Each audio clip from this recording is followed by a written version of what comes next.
ఇది luxury fruit, cost as much as a luxury car. ఇది single fruit కాదు, this is a cluster of berries. Pineapple అద్దెకి తీసుకుని pineapple నువ్వు తింటే ఢమాల్. దిస్ ఇస్ యానిమల్ లెదర్కి సబ్స్టిట్యూట్గా వాడతారు. నువ్వు అప్సైడ్ డౌన్ రైపెనింగ్ కోసం వదిలేస్తే ఫ్రూట్ అంతా నీకు స్వీట్గా ఉంటుంది. ఏం చేస్తున్నావు? పైనాపిల్ బాగుంది, తిందామనా? పైనాపుల్ నేను కూడా తింటుంది తెలుసా నీకు? నన్ను తింటుందా? పైనాపుల్ నువ్వు తినడం కాదు, ప్రపంచంలో ఇదే ఒకే ఒక ఫ్రూట్ నేను కూడా తినగలదు. ఎస్, ఇది చాలా విచిత్రమైన ఫ్రూట్ ఇది. ఇంకా దీని గురించి బోల్డ్, అసలు దీని మీద ఎన్ని క్యారెక్టర్లు ఉన్నాయో, కానీ ఎండలో నీకు చెప్పడం కష్టం. నువ్వు కొంచెం నీళ్ళలోకి వస్తే నీకు చెప్తా. బోల్డ్ దీనికి. ఈ పైనాపుల్ యాక్చువల్గా ఇది సింగిల్ ఫ్రూట్ కాదు, this is a cluster of berries. అంటే బోల్డ్ ఫ్లవర్స్. ఈ కన్నులు ఉన్నాయి కదా, ఇలా కన్నులు అంటాం కదా, ఈ కన్నులు ఒకప్పుడు ఒక్కొక్క ఫ్లవర్ కాలక్రమేణా రూపాంతరం చెంది మనకి ఒక పైనాపుల్ ఒక ఫ్రూట్లో కనపడుతుంది. ఇది సింగిల్ ఫ్రూట్ కాదు. సరే, అయితే ఇప్పుడు దీని గురించి బోల్డ్ విషయాలు ఉన్నాయి. నీకు పట్టుబదులు విక్రమార్కుడు చెట్టు వద్దకు తిరిగి వెళ్ళని ఆ చెట్టు నీడలోకి నువ్వు వస్తే నువ్వు కథ ఆపేమన వరకు దీని మీద స్టోరీస్ ఉన్నాయి. సరే, నువ్వు చెప్పిన తర్వాత విని అప్పుడు కోసుకుని తింటా. అది నేను తింటుందో నేను తింటుందో చూద్దాం. ఇది కోసుకుని తిన్నప్పుడు కూడా నీకు ఒక లాస్ట్లో ఒక ట్రిక్ చెప్తాను, వెయిట్ చేయి. సరే, ఓకే, పద. చెట్టు వద్దకు తిరిగి పద. సరే. పైనాపుల్ లోపల ఒక బ్రమలిన్ అని ఒక ఎంజైమ్ ఉంటుంది. ఆ ఎంజైము మీట్ని తినగలదు, మీట్ని డైజెస్ట్ చేయగలదు. మన బాడీ అంతా ప్రోటీన్ కదా, ప్రోటీన్ డైజెస్ట్ చేస్తుంది. గాబరా పడకు. మరి ఎందుకు పైనాపుల్ తినేవాళ్ళందరూ ఎందుకు చచ్చిపోవట్లే అంటే మన పొట్టలో యాసిడ్ ఉంటుంది. So that acid న్యూట్రలైజెస్ the enzyme. మన పొట్ట లోపల యాసిడ్ లేకపోతే పైనాపుల్ నువ్వు తింటే ఢమాల్ పోతావు. సో అంత పవర్ఫుల్ యాసిడ్ ఉంది పొట్టలో. అది పైనాపుల్ ఈజ్ ఏ మీట్ థిన్నర్. ఇప్పుడు అందుకేనా నాలుక ఎలా ఉంటుంది? తింటున్నప్పుడు ఒక్కోసారి నాలుక మీద అలాగా దాని కన్నరగా ఉన్నట్టు అలా అనిపిస్తుంది కదా, that is the enzyme activity. అందువల్ల అలా అనిపిస్తుంది. అసలు పైనాపుల్ మీద బోల్డ్ అసలు ఎన్నైనా చెప్పుకోవచ్చు. అసలు ఇది ఒకప్పుడు 1800 ఆ ప్రాంతంలో యూరోప్లో ఇది పండదు. ఇది టెంపరేట్ క్లైమేట్లో, అంటే సౌత్ అమెరికా, బ్రాజిల్ అటువైపు పండుతుంది. కోల్డ్ కంట్రీస్లో పండదు. ఏదో గ్రీన్ హౌస్లో ఒకడో ఇద్దరో పండించుకుంటే ఇది లగ్జరీ ఫ్రూట్. యూరోప్లో ఎంత లగ్జరీ ఫ్రూట్ అంటే people use to cost as much as a luxury car. అయ్యో బాబోయ్, అంత expensive. Because it is so expensive, అదొక స్టేటస్ సింబల్ కూడా. అందుకని పెద్ద ఫంక్షన్స్లో అయితే ప్రజలు పైనాపుల్ కొనుక్కోవడానికి స్తోమత లేక పైనాపుల్ అద్దెకి తీసుకుని పైనాపుల్ మ్యారేజ్ పండాల్లో మ్యారేజ్ దగ్గర పెట్టుకునేవారంట. అంత ఎక్స్పెన్సివ్. సో అది ఇప్పటికీ అసలు మామూలు మన పెళ్ళిళ్ళలో కూడా అది మరి అలా అలవాటు వచ్చిందో ఏంటో కానీ పైనాపుల్తో బొమ్మలు చేసి పెడతారు డిన్నర్ టేబుల్ చూసి, కారు చేసి పెడతారు.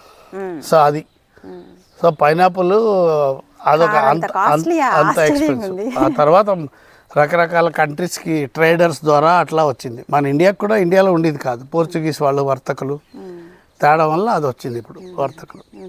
యాక్చువల్గా ఈ ఫ్రూట్ పండించడానికి అది ఏదో భూమాతకు ఓపిక అంటారే, అంత ఓపిక కావాలి. ఎందుకంటే ఒక చెట్టు నాటాక ఆ చెట్టు పెద్దదై ఒక్క పైనాపుల్ పండడానికి 3 ఏళ్ళు పడుతుంది.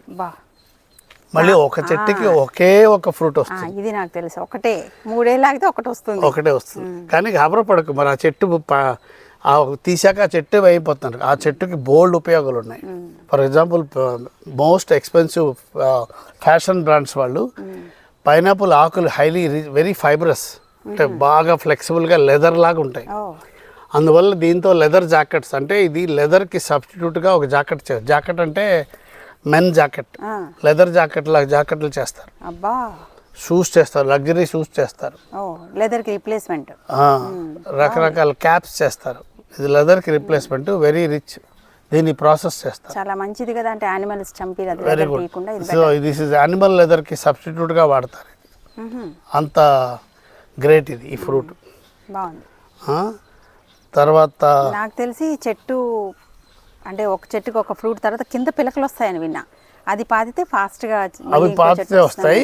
లేదా నీకు ఫ్రూట్ మీద క్రౌన్ ఉంటుంది కదా, ఫ్రూట్ మీద క్రౌన్, ఆ క్రౌన్ని కూడా you can use it as A to replant, plant అవుతుంది.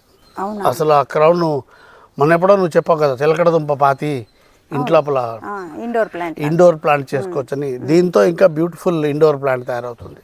షేప్ బాగుంటుంది. దీన్ని ఈసారి ఎప్పుడైనా పైనాపిల్ కొని తెచ్చుకుంటే దాన్ని కట్ చేసి ఒక 2 days అలాగ డ్రైగా వదిలేసి దాన్ని వాటర్లో పెడితే చక్కగా వేర్లు వచ్చి ఇంట్లో డెకరేటివ్ ఇండోర్ ప్లాంట్ తయారవుతుంది. చూడడానికి బాగుంటుంది. నువ్వు ఈసారి పైనాపిల్ తీసుకొస్తాయి ఇంటికి, అంటే ఒక్కోసారి కార్లో వెళ్తుంటే బోల్డ్ అమ్ముతారు, రోడ్డు 10 కొన్నావు అనుకో, అవి అప్సైడ్ డౌన్లో ఇంట్లో స్టోర్ చేయి. ఎందుకు చేస్తే మొత్తం ఫ్రూట్ అంతా స్వీట్ వస్తుంది, స్వీట్ డిస్ట్రిబ్యూట్ అవుతుంది. క్లస్టర్ ఫ్రూట్ కదా, మామూలుగా కోస్తే ఒక చోట తీగ ఇంకో చోట కనరగా ఉండొచ్చు. అవునా? నువ్వు అప్సైడ్ డౌన్ రైపెనింగ్ కోసం వదిలేస్తే ఫ్రూట్ అంతా నీకు స్వీట్గా ఉంటుంది. బాగుంది, గుర్తుపెట్టుకో, ఇది ఒక చిట్కా. తర్వాత ఇందాక చెప్పాను కదా ఇది మనుషులను కూడా తినగలదని, అంటే that means it digest meet. అంటే మీట్ సాఫ్ట్నర్, నాన్ వెజిటేరియన్ తినేవాళ్ళు కొంచెం టఫ్గా ఉన్న మీట్ ఏదైనా తెస్తే పైనాపిల్ జ్యూస్ కొంచెం పెట్టి ఒక ఫ్యూ 1 hour అట్లా పెడితే మీట్ని సాఫ్ట్ చేస్తుంది. మామూలుగా బొప్పాయి వాడతారు, పప్పాయిని వాడతారు, పప్పాయలో పప్పాయిని ఉంటుందని వాడతారు. ఇది అటువంటిది. అసలు ఇంకా నువ్వు ఒక మీట్ పీస్ పట్టుకెళ్ళి పైనాపిల్ జ్యూస్లో పెడితే ఒక 5-6 hours 10 hours పెడితే అది దూదిలాగా అయిపోతుంది. అమ్మ బాబోయ్, అంత డైజెస్ట్ చేసేస్తుంది, పవర్ఫుల్ ఎంజైమ్ అది. దేవుడా. అసలు ఎప్పుడైనా నువ్వు మ్యాంగో జెల్లీ తిన్నావు స్కూల్కి వెళ్ళినప్పుడు? మ్యాంగో జెల్లీ, తాటి జెల్లీ ఇవన్నీ చాలా తిన్నాను. ఎప్పుడైనా పైనాపిల్ జెల్లీ తిన్నావా? లేదు. ఎందుకు తినుండవు? ఎందుకంటే పైనాపిల్ డైజెస్ట్ చేసిస్తుంది జెల్లీని, అందుకని పైనాపిల్ జ్యూస్ జెల్లీలో వేస్తే జెల్లీ లిక్విడ్ అయిపోతుంది, జెల్లీ లాగా ఉండదు, సాలిడ్గా ఉండదు. అందుకని పైనాపిల్ జెల్లీ సాధారణంగా దొరకదు, unless it is artificial flavour. Natural pineapple juice జెల్లీలో కలిపి జెల్లీ చేస్తాం అనుకుంటే అవ్వదు, అందుకని నీకు పైనాపిల్ జెల్లీ ఉండదు. ఈ చెట్టుకి మరొక గుణం ఉంది బాటనీ పరంగా, చెట్టు ఆకుల్లోంచి నీళ్లు తాగుతుంది. సాధారణంగా చెట్టుకి నీళ్లు పోస్తే బేళ్లలోంచి నీళ్ళు వెళ్తాయి కదా, ఇది బికాజ్ ఇట్స్ టెంపరేట్ క్లైమేట్లో కదా, న్యాచురల్ అడాప్టేషన్. స్టొమాటో అంటారు, అంటే ఆకుల లోపల నోరు అనుకో. So it drinks water on the leaves. నీళ్ళు పోసాం, సో మొక్క నీళ్ళ మీద పోయాలి. సో పగలంతా అది మూసిపోయి ఉంటాయి స్టొమాటో, ఎందుకంటే ఆ వాటర్ ఎవాపరేట్ అయ్యి వెళ్ళిపోకుండా క్లైమేట్లోకి. రాత్రి మాత్రం కార్బన్ డైఆక్సైడ్ పీల్చుకుంటాం. ఇంట్రెస్టింగ్. సో పైనాపిల్ కాదు ఇది. అసలు ఓల్డ్ టైమ్స్లో ట్రైబ్స్ ఉంటారు కదా సౌత్ అమెరికాలో, అది వాళ్ళు ఇది అంతా వైల్డే కదా, ఒకప్పుడు ప్రతి ప్లాంట్ వైల్డ్లోంచి వచ్చిందే కదా. సో వైల్డ్ పైనాపిల్ రైప్ అవ్వకుండా ఉన్న పైనాపిల్ సాప్ అదే జ్యూస్ తీసి వాళ్ళ యారోస్ టిప్స్కి దీన్ని పెట్టి జంతువులు వేటాడేవారు. ఎందుకంటే అది జంతువుకి పొట్టలో గుచ్చుకుంది అనుకో, పొట్టలో కన్వల్షన్స్ వస్తాయి, బికాజ్ మీట్ డైజెస్ట్ చేస్తుంది కదా. సో పొట్టలో కన్వల్షన్స్ వచ్చి తొందరగా జంతువుని ట్రాప్ చేయొచ్చు. ఎంత powerful. So it was used as a hunting aid. So అందుకనే ఈసారి పండని పైనాపిల్ తిన్నావా? అమ్మ బాబోయ్. బెస్ట్ ఏంటంటే పచ్చిది కోసేసి దాన్ని అప్ సైడ్ డౌన్ పెట్టి పచ్చిది పట్టుకొచ్చి అలాగే అప్ సైడ్ డౌన్ పెట్టి, అదే పచ్చిది కోసంటే చెట్టు నుంచి తీసి అప్ సైడ్ డౌన్ పెట్టి చక్కగా తీయగా తింటే అన్ని రకాలుగా మంచిది. సో పచ్చిది తిన్నావా? సౌత్ అమెరికాలో హంటర్స్ లాగా నువ్వు కూడా ఇప్పుడు జాగ్రత్తగా వెళ్ళి తెచ్చుకుని 2 రోజులు పైనాపిల్ తెచ్చుకుని పండించి అప్ సైడ్ డౌన్ స్టోర్ చెయ్యి. ఆ క్రౌన్ ని జాగ్రత్తగా ఇంట్లో స్టోర్ చేసి మళ్ళీ ఇండోర్ ప్లాంట్ చేస్తా. దీన్ని ఇండోర్ ప్లాంట్ చేయి. ఇక్కడ కట్ చేసి పెట్టి కొంచెం 1 day వదిలేసి put it in water, beautiful indoor plant అవుతుంది తప్పకుండా. సో పట్టువదలని విక్రమార్క చెట్టు వద్దకు తిరిగి వెళ్ళి నీకు పైనాపిల్ స్టోరీ